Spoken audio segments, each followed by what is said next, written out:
আপনারা পার্টি করেন, আমরাও পার্টি করি। আপনাদের যে অবস্থা আমাদেরও সেই অবস্থা। তা আমরা চাই যে আপনারা নিজেরা সজাগ হন। নিজেরা সজাগ না থাকলে এই ধরনের দুষ্কৃতিকারীরা এই ধরনের বিশৃঙ্খল ঘটনা করার তারা সুযোগ পাবে বা তাদের চেষ্টা অব্যাহত থাকবে।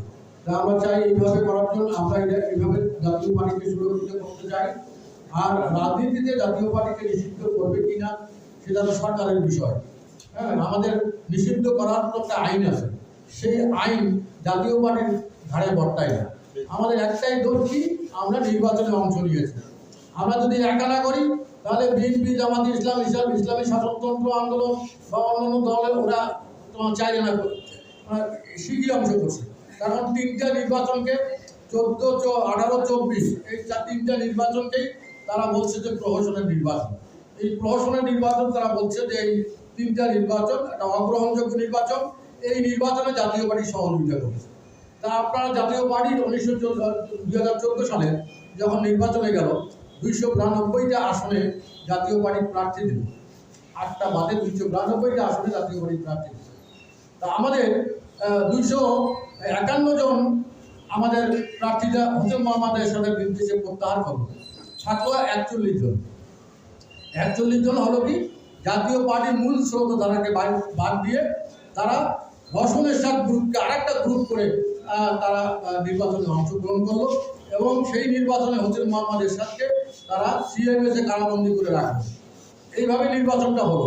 ওই সময়ে আমরা দেখেছি যে কোনো রাজনৈতিক দল বা যাদের সঙ্গে আমরা একাত্মতা ঘোষণা করে নির্বাচন থেকে সরে আসছি তারা কিন্তু আমাদের সঙ্গে ছিল না, আমাদের পক্ষে একটা স্টেটমেন্ট পর্যন্ত দেয় নাই। 2018 সালের নির্বাচন তো সবাই করছে, এখানে সবাই গিয়েছিল। আর 2024-এর ইলেকশনে কীভাবে হয়েছে আমরা সবাই জানি। আমরা সেদিন ঢাকায় ছিলাম, জিএম কাদেরকে কীভাবে জিম্মি করা হলো। হ্যাঁ, যে আমরা তো মাঠ পর্যায়ে প্রত্যেকটা নেতাকর্মী ঢাকার সেন্ট্রাল যে মিটিং হয়েছে প্রত্যেক জেলার প্রতিনিধিকে নিয়ে, সেখানে সবাই 99% লোক বলছে নির্বাচনে যাওয়া যাবে এবং সেই নির্বাচনে না যাওয়ার পক্ষে জিএম কাদের অবিচল ছিলেন। কিন্তু শেষ পর্যন্ত জিএম কাদেরকে ওই পদটা থাকতে দিল না। পার্টি অফিস ঘেরাও করে ডিজিএফআই সহ পুলিশ সহ শত হাজার পুলিশ দিয়ে একবারে গান কি বলে এপিসি গান নিয়ে যা চন্দ্রপ্রসাদ ঘেরাও করে জিএম কাদেরকে বাধ্য করল।